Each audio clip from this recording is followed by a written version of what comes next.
Hey, it's Similolu here, and in this video I'm going to go over why you must never trade without Bollinger Bands. What makes a profitable trade is the entry and the exit. You got to get in at the right time, you've got to exit at the right time.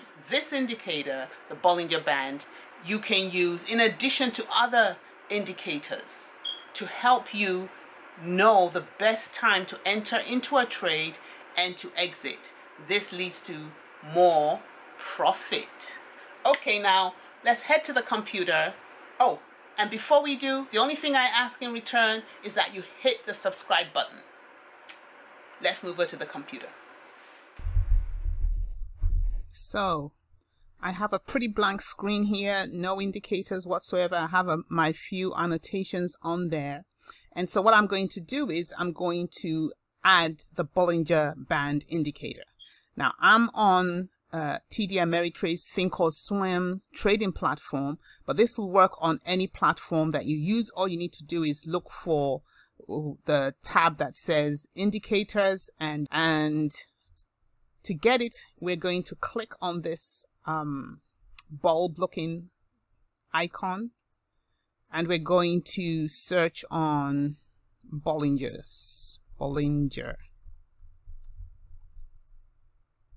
And you'll pretty much do the same thing on any platform whatsoever. And then we're going to apply it. Now before we apply it, we're going to highlight it, add, apply.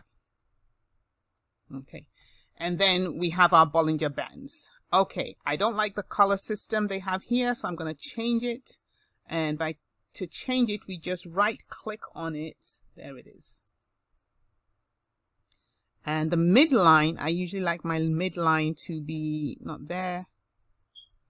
My midline, I like it to be yellow. So you're going to pretty much choose whatever colors work for you. I don't like it excessively colorful. Becomes a bit of a distraction. So I use white for the outer bands.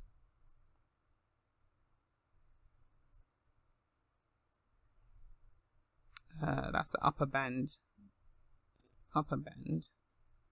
Okay, so this way, this works for me. Okay. And of course, I've annotated it here. That's the upper Bollinger Band. Here is the lower Bollinger Band. Now this yellow line in between, that runs in between it, is the 20-day moving average. So it's just a regular moving average over the past 20 days.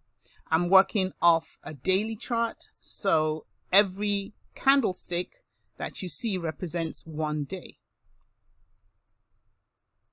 So the whole premise behind the bands, Bollinger Bands, is that price action will always be within the bands.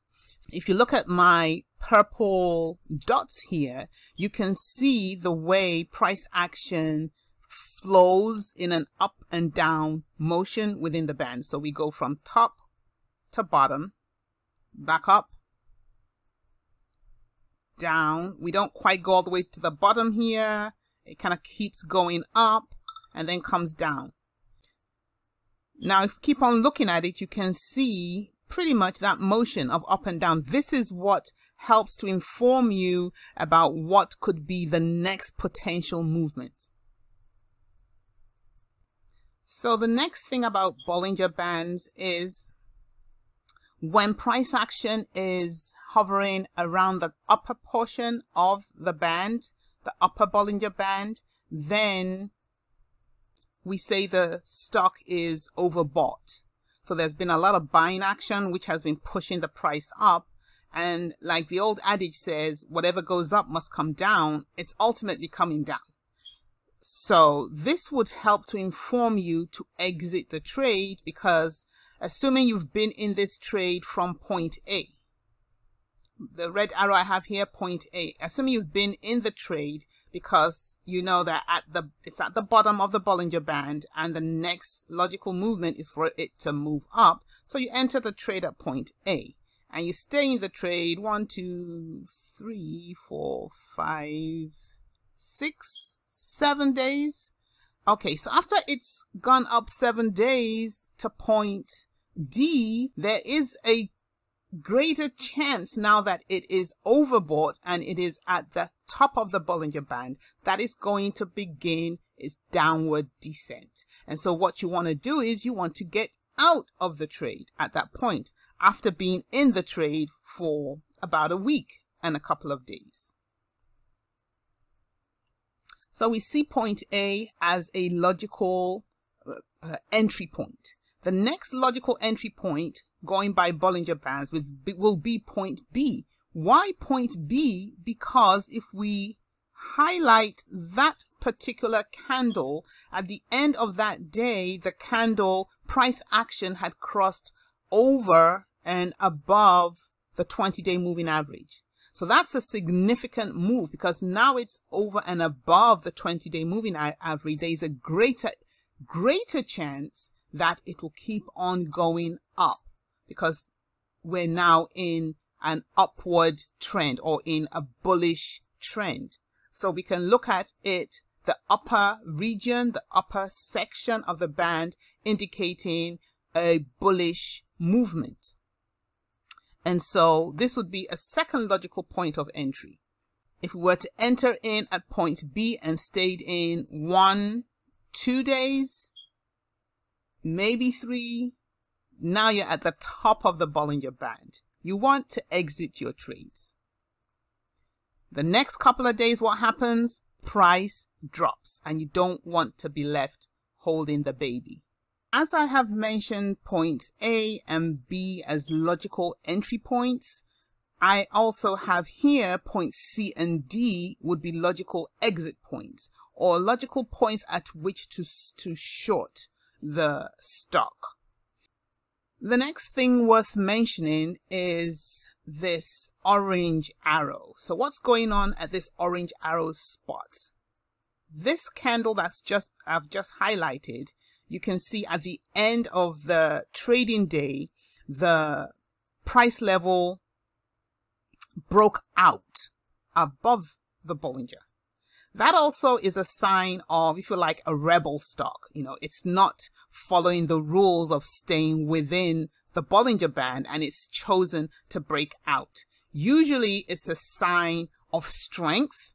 And again, it could be a point at which you could enter the trade or go long, believing that if it had that momentum, it will continue that momentum into the next day. And that's what actually happened over the next 1, 2 days. Is that 2 days? Yes, over the next 2 days. So it broke out with great momentum. It broke out of the Bollinger Band, and that would have been another logical point of entry. I'll mention one more thing, and if we go over here, we can see again on this particular candle, the price action for the end, by the end of that trading day, was over and above the upper Bollinger Band. So that momentum that I was talking about just now has pushed price action. And again, that could be a great entry point. But again, bear in mind, price always wants to come back into the middle of the Bollinger.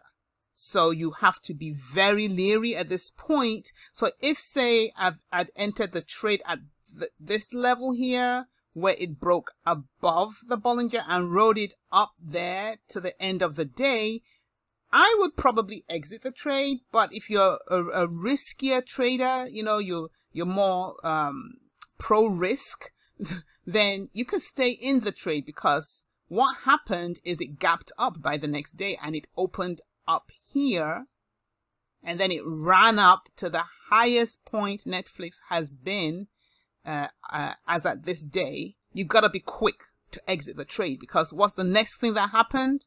It ran back down into the Bollinger Bands. So that's it for Bollinger Bands. I hope it's been useful for you. I hope it helps you make more profitable trades.